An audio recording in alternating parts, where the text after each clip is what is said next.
On the Creations is proud to present Ring Ring Hello. Hi, hello, and welcome back to Ring Ring Hello podcast, the podcast where we engage in real conversations about the pressing issues of our time. Today, we dive into something incredibly important, something that demands our attention, our reflection, and most importantly, our action. We're discussing the recent 25-hour filibuster by Senator Cory Booker, a moment that wasn't just a political stance, but a profound call to our collective humanity. I listened, many of you did too, and for those who haven't, I urge you, take the time, not just to hear the words, but to feel the weight of them.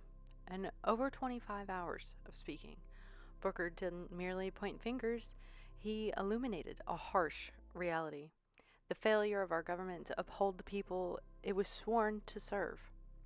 This wasn't about Democrats versus Republicans.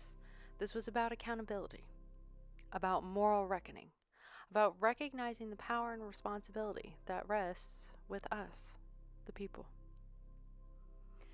Let's take a step back and look at what a filibuster represents. It's a tool used in the Senate to extend debate, often to block or delay legislation. But what Senator Booker did wasn't just about halting a bill. He was speaking to us, the citizens of this nation. He was urging us to understand that the fractures in our government aren't something simply political. They are moral.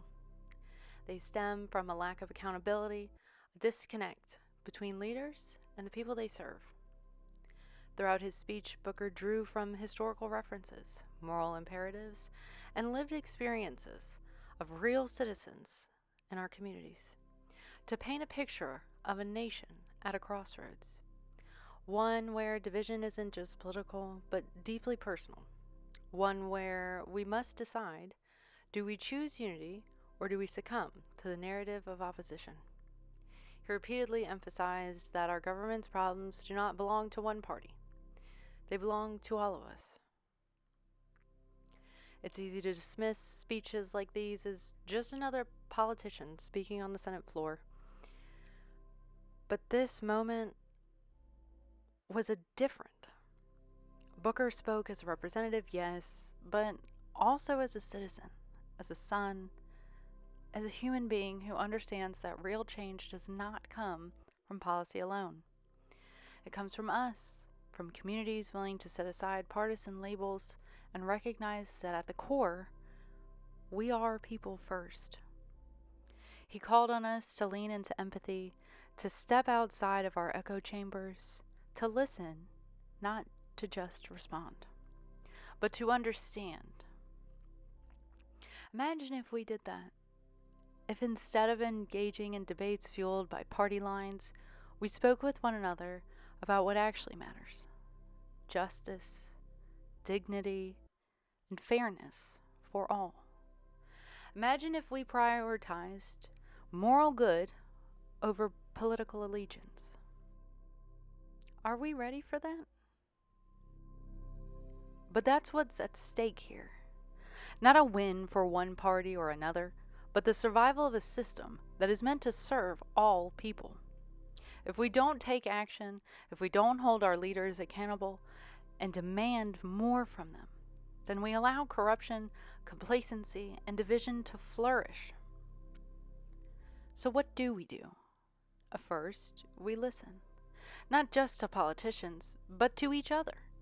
We take time to understand different perspectives. We engage in discussions that are rooted in empathy, not hostility.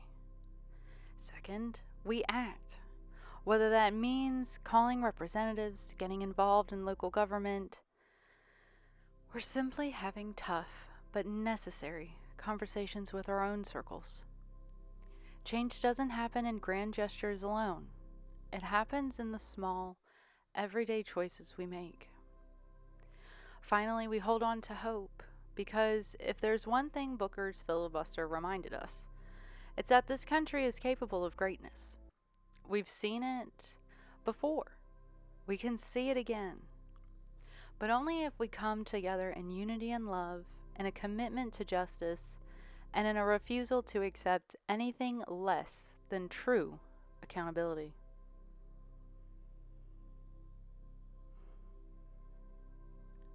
So today, I challenge you, take a moment, step back from party alignment, listen, reflect, and ask yourself, what kind of future do you want to build?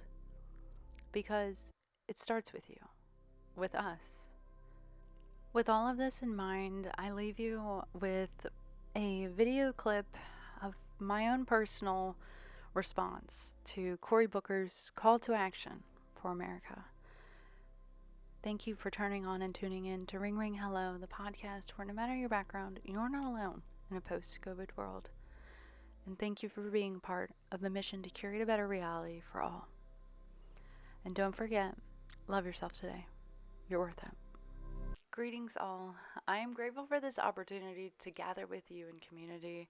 As Americans, it is with great fortitude that we take these moments to reflect on the recent filibuster by Senator Cory Booker of New Jersey, delivered on March 31st to April 1st, a record-breaking act of representation for our people, our democracy, and our future. Yes, our people. Over my 30 years on this earth, I've witnessed the trials and tribulations that test the goodness of our communities, yet through it all, one truth remains. We are strongest when we stand together. As Senator Booker stated in his speech, this is not a Democrat versus Republican issue. This is a moral issue, a battle between good and evil. And I sit here before you today to echo and emphasize that message.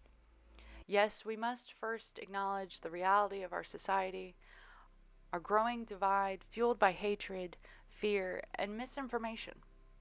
Social media has become a breeding ground for hostility, festering in the hearts of many while breaking the spirits of those who need our support most. But why? Why such division? From a psychological perspective, the answer is clear. Trauma. No matter its origin, unresolved pain manifests in anger, fear, and separation.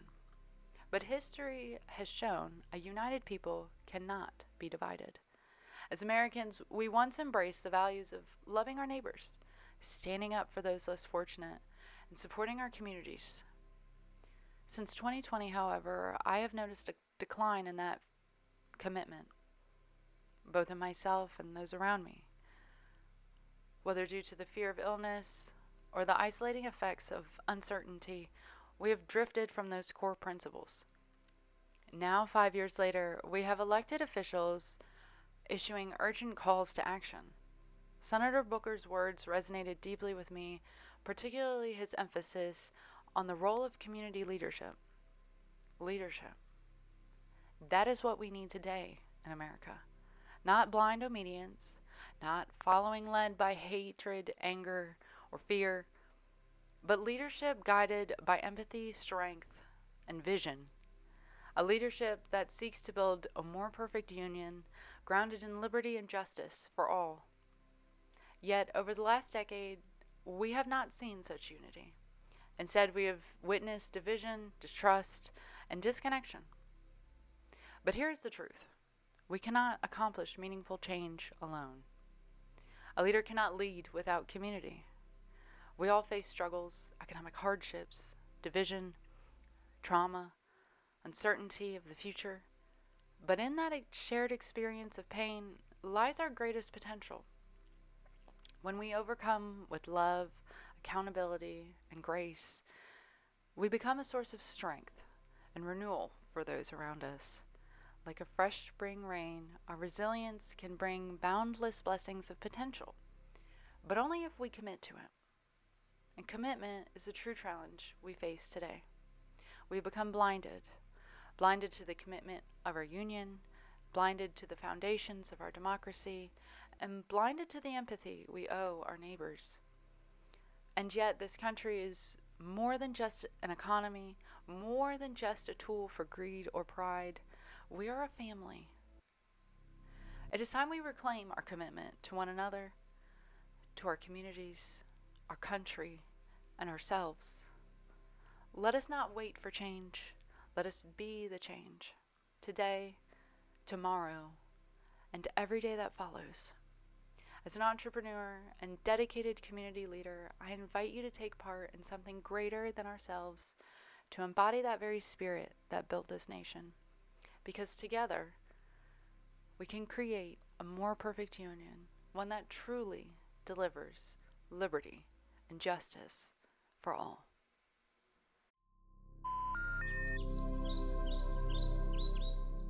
Will you be calling?